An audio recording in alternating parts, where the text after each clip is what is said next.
El famoso cruce de la muerte podría no ser tan mal augurio para la bolsa. Hablamos con Ricardo González. Hola Ricardo, hoy hablamos de la importancia de realizar un análisis histórico riguroso para tomar decisiones de inversión. ¿Es cierto que la bolsa siempre sube a largo plazo?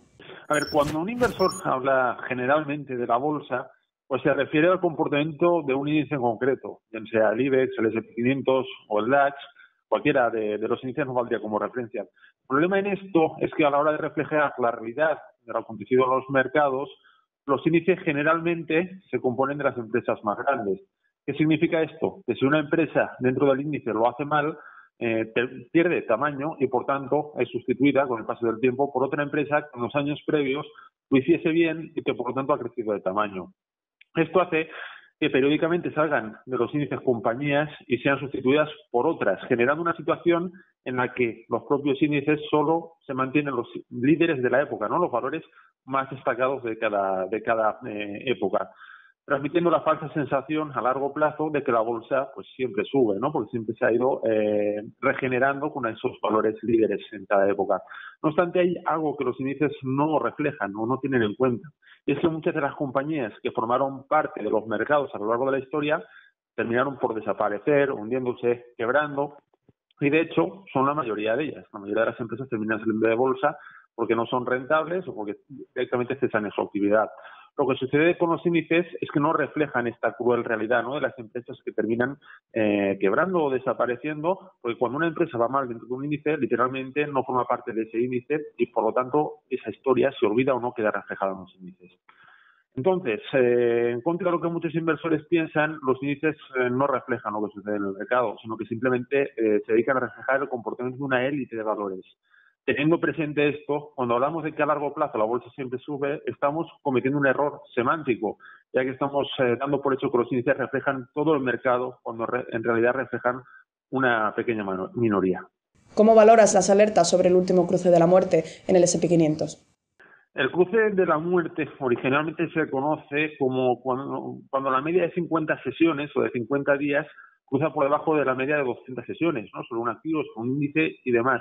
No obstante, la pasada semana salió publicado en un medio de comunicación financiero un artículo de un conocido analista en la que hacía referencia a un cruce de medias móviles, en concreto la de 50 y la de 100 semanas, en la que comparaba ese cruce de la media de 50 semanas por debajo de la de 100 semanas, un escenario que se está dando en la actualidad con lo acontecido en el año 2001 y 2008, una época en la que tuvimos grandes mercados bajistas en la renta variable.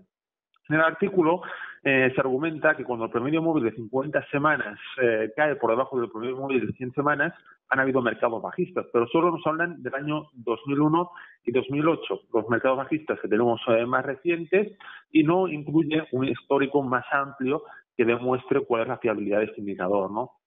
Las implicaciones negativas que quiere mostrar este artículo, haciendo referencia a los dos últimos mercados bajistas, son obvias. Es decir, se centra en un entorno limitado de tiempo para reafirmar esa hipótesis, ¿no?, o ese escenario que baraja. No obstante, nosotros a la hora de extraer conclusiones debemos de tener en cuenta siempre el máximo histórico posible para su estudio, porque si no, lo acontecido más recientemente podría ser fruto del azar y sin ninguna relevancia estadística. Si nos remontamos más histórico, vamos más allá de estos últimos 16, 18 años, vamos hasta el año 1950, que es cuando tenemos datos fiables del S&P 500, estos 66 años transcurridos han habido 13 cruces de la muerte. Es decir, en 13 ocasiones, la media móvil de 50 semanas cruzó por debajo de la de 100 semanas. De esos 100 precedentes, en 9 ocasiones, o lo que es lo mismo, casi el 70% de las muestras, el mercado, un año después de acontecer ese cruce de la muerte, estaba en un nivel más alto al que se situaba en el momento en que se produjo la caída. Por tanto, en contra de lo que podríamos concluir si solo tenemos delante el estudio de los últimos 16, 18 años en los que efectivamente ha coincidido este cruce con mercados bajistas, si retomamos un histórico más amplio y nos vamos hasta el año 1950, vemos como este argumento técnico, este cruce, entre comillas, de la muerte, en lugar de resultar tan negativo como ofrecen en los gráficos los últimos 18 años, es un evento casi más positivo que no negativo. A la luz del año bursátil que llevamos en Europa en particular, ¿en qué momento recomendarías a un inversor a largo plazo replantearse su inversión en, por ejemplo, banca española? El dinero en los mercados se hace invirtiendo en aquellos mercados, en aquellos sectores, en aquellos valores que tienden a apreciarse, ¿no? Es decir, aquellos que están en tendencia bajista. Si invertimos en activos que están en tendencia bajista, como por ejemplo es ahora mismo la banca en gran parte del mundo, especialmente en Europa, donde es uno de los sectores más débiles, lo más probable es que terminemos perdiendo dinero. El sector bancario debemos de saber que tiene una correlación muy importante con lo que son los mercados de renta fija o los rendimientos de la renta fija. Dicho de otra forma, el cupón que ofrece pues la deuda por obtenerla, ¿no? por poseerla. Los bajos rendimientos que tiene la renta fija actualmente hacen que los márgenes de beneficio de las entidades financieras, bancas, aseguradoras, estén muy ajustados. Luego, obviamente, pasa factura su cotización. Mientras los rendimientos de los bonos sigan estando en niveles bajos, será muy difícil que la banca sea capaz de revertir esta situación negativa en la que está envuelta y, por lo tanto, hasta que no veamos aumentos en los rendimientos de los bonos, va a ser muy difícil que la banca mejore su aspecto en el medio plazo. Acabas de lanzar el fondo GPM International Capital. ¿Cuáles son sus características? Pues lanzamos el fondo de inversión con un objetivo claro, ¿no? Que es invertir en aquellos mercados y en aquellos sectores que tienen un mejor comportamiento. Además, al ser un fondo de inversión internacional, como el propio nombre indica, GPM International Capital, diversificaremos de forma internacional en los mercados que mejor comportamiento del mundo tengan. Esto nos ayudará a reducir la volatilidad y a maximizar la rentabilidad. Y vamos a poner un ejemplo. Lo que va de año, el mercado español aproximadamente se ha depreciado un 9%, por lo que un inversor que se ha limitado a invertir en España, lo más probable es que acumule pérdidas. En este mismo periodo de tiempo hay sectores en Estados Unidos con revalorizaciones cercanas al 10%, o incluso algunos mercados poco conocidos desde España, pero muy conocidos en la renta variable internacional como de Nueva Zelanda, con apreciaciones del 9%.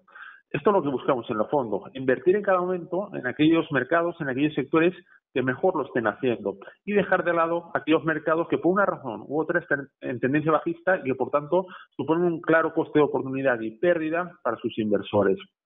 Así que, resumiendo, el objetivo del fondo es invertir en los activos que mejor comportamiento estén experimentando en el mercado para sacar el máximo partido de las inversiones en renta variable, siempre y cuando la renta variable esté en un ciclo global alcista. Durante los mercados bajistas, porque no debemos olvidar que hay partes de la moneda, ¿no? Hay ciclos alcistas en la renta variable y también ciclos bajistas. Esto también lo tenemos en cuenta en el fondo. Y cuando haya un mercado bajista, como tuvimos en el año 2007 y 2008, las inversiones en renta variable se neutralizarán y la exposición direccional del mercado se dirigirá principalmente a activos refugio, como pueden ser bonos soberanos, por ejemplo. En estos entornos bajistas, como insisto, 2007 y 2008, los que tuvimos alrededor del año 2001 y 2002, también con el estallido de la burbuja.com, pues es preservar el patrimonio y cuando los ciclos sean alcistas, pues invertir en aquellos activos que mejor comportamiento experimenten, ¿no? Este es el objetivo un poquito del fondo de GPM International Capital, que ya está disponible y que se puede encontrar más información en el mail compartimiento-gonzalez@gpmbroker.com.